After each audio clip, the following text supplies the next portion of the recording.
ಈಗ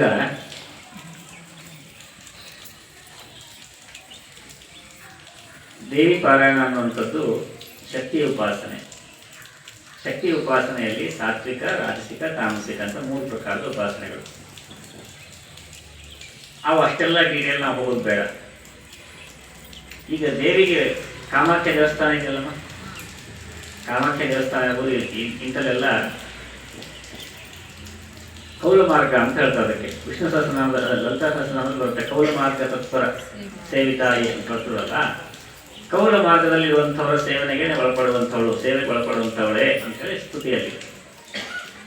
ಆ ಕೌಲ ಮಾರ್ಗದಲ್ಲಿ ಇದೆಲ್ಲ ಸಹಜ, ಬಲಿ ಕೊಡೋದು ಇತ್ಯಾದಿಗಳೆಲ್ಲ ಸಹಜ.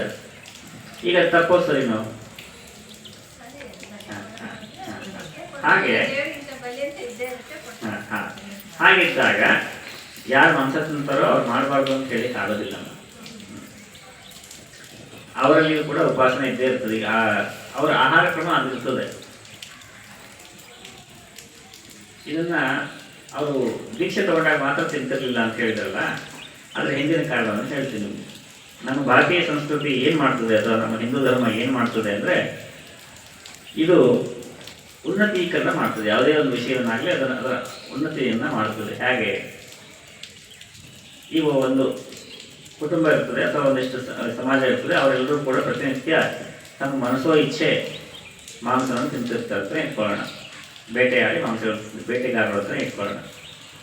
ಬ್ಯಾಡ್ರು ಅಂತ ಇರ್ತಾರೆ, ಬ್ಯಾಡ್ರು ಅಂತ ಹೇಳ್ತಾರೆ, ಬ್ಯಾಡ್ರೆ ಅಂತಲೇ ಇಟ್ಕೊಳ್ಳೋಣ. ಬೇಟೆ ಮಾಡೋದು ಅವ್ರ ಸಹಜ ವೃತ್ತಿ. ಆದ್ದರಿಂದ ಮಾಂಸ ಸೇವನೆಯು ಕೂಡ ಅತ್ಯಂತ ಸಹಜ.